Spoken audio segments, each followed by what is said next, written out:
By mid-February 1967, American commanders had again turned their attention to War Zone C and the NLF's 9th Division. The new offensive was codenamed Junction City. Westmoreland had ordered his commanders to think big, and they had planned the most ambitious search and destroy operation of the war so far. 30,000 American troops would take part, together with 5,000 men from the South Vietnamese Army.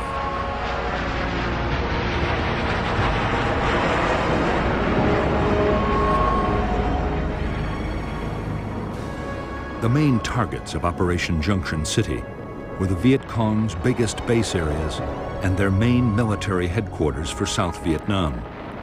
This was known as the Central Office for South Vietnam, or COSVIN. However, COSVIN never existed as a place. In reality, the military and political leadership of the Viet Cong were always mobile.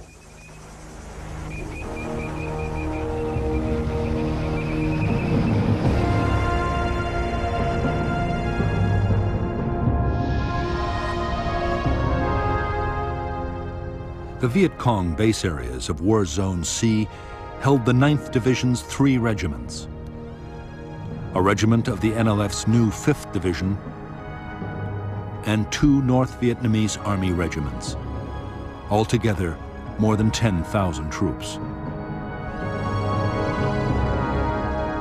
There were also thousands more local Viet Cong scattered throughout the region.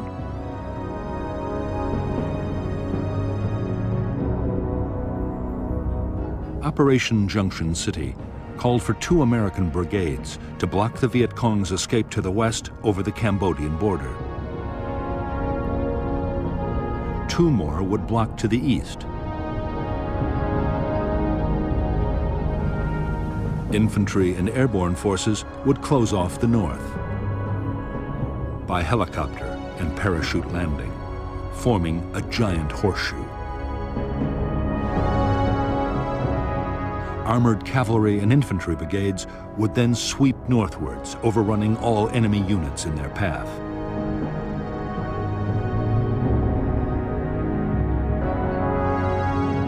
In the second phase of Junction City, a series of special forces camps would be built, along with a bridge over the Saigon River, and operations would shift to the east.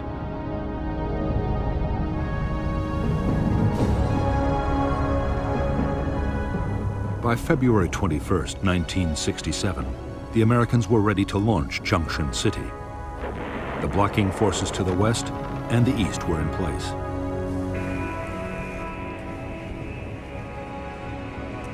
All that remained was to insert the northern force.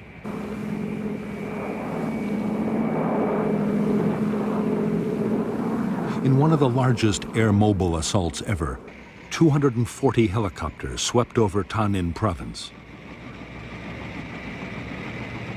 Fighter bombers and helicopter gunships hammered the landing zones.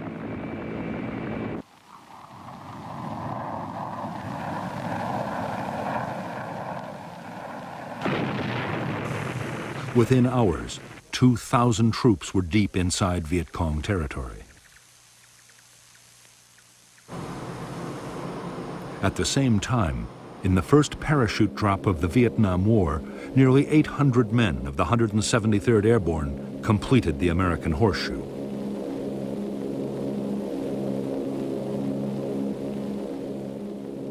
The day after the massed air-mobile landings, infantry and mechanized units began pushing north into the Horseshoe. The terrain was dense forest. The whole area was riddled with Viet Cong fortifications, tunnels, and bunkers.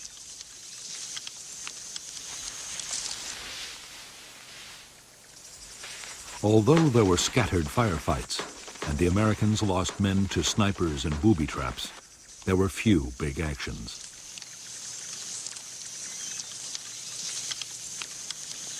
Often, guerrilla installations were found abandoned.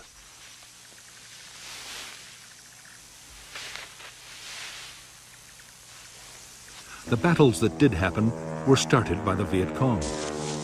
Powerful units twice attacked elements of the 1st Infantry Division at Prek Lok.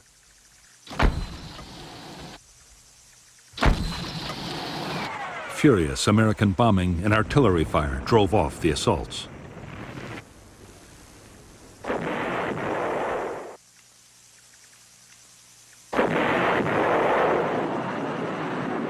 Because the Viet Cong had begun the battles, they were also able to break off the fight whenever they chose.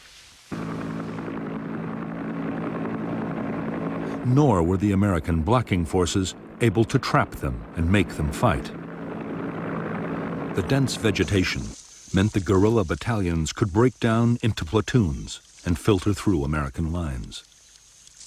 By now, the Viet Cong military leadership the Americans were searching for had also slipped away across the border into neutral Cambodia.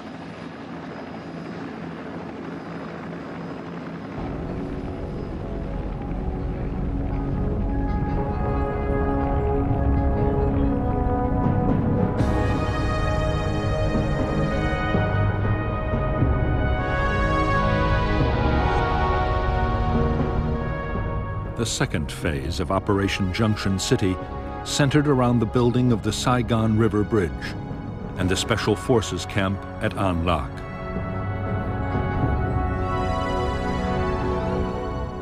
Convoys of trucks shuttled up and down Route 13 with building materials. For defense, artillery fire bases, including Fire Support Base 20, were scattered along the road. Firebase Gold and Landing Zone George were created for search and destroy sweeps.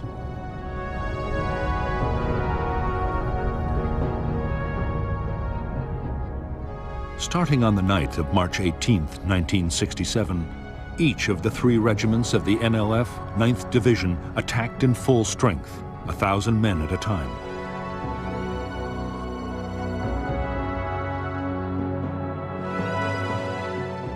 Each attack was driven off by overwhelming American air and artillery fire.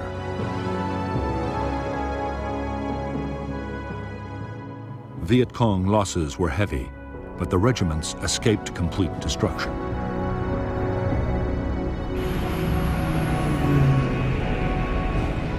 Operation Junction City lasted 72 days. By its end in May 1967, this operation, coupled with the Cedar Falls offensive, had cost 282 American lives and 1,500 wounded. Nearly 3,000 Viet Cong had been killed. Guerrilla bases had also been overrun and installations destroyed. American troops had captured large quantities of stores, equipment, and weapons.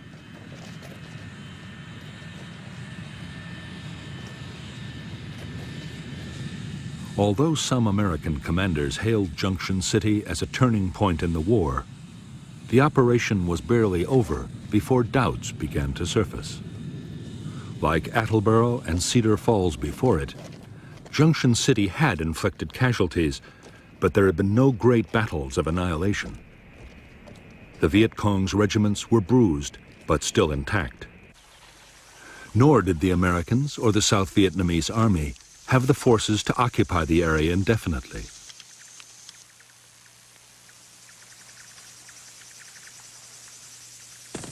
As soon as they had gone, the Viet Cong regiments returned to rebuild their base areas and reclaim War Zone C.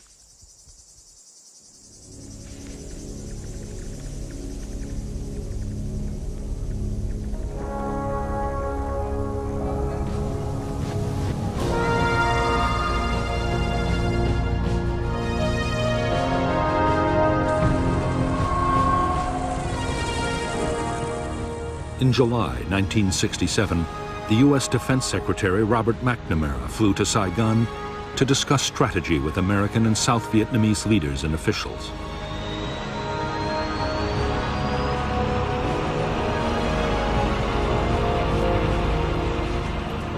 By now, the Viet Cong's big units were supposed to be smashed. Instead, Viet Cong numbers were still growing, and there was no sign the enemy was about to give up the fight.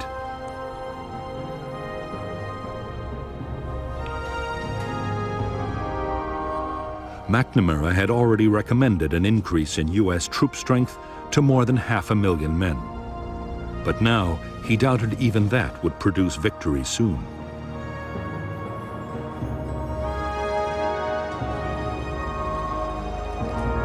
Back in Washington, McNamara advised President Johnson to plan for a long war in Vietnam.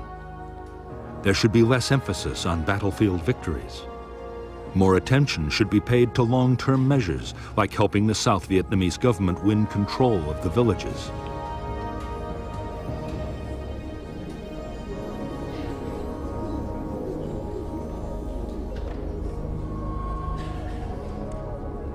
Meanwhile, the cost of the war in casualties and dollars should be kept down in case the American public lost patience.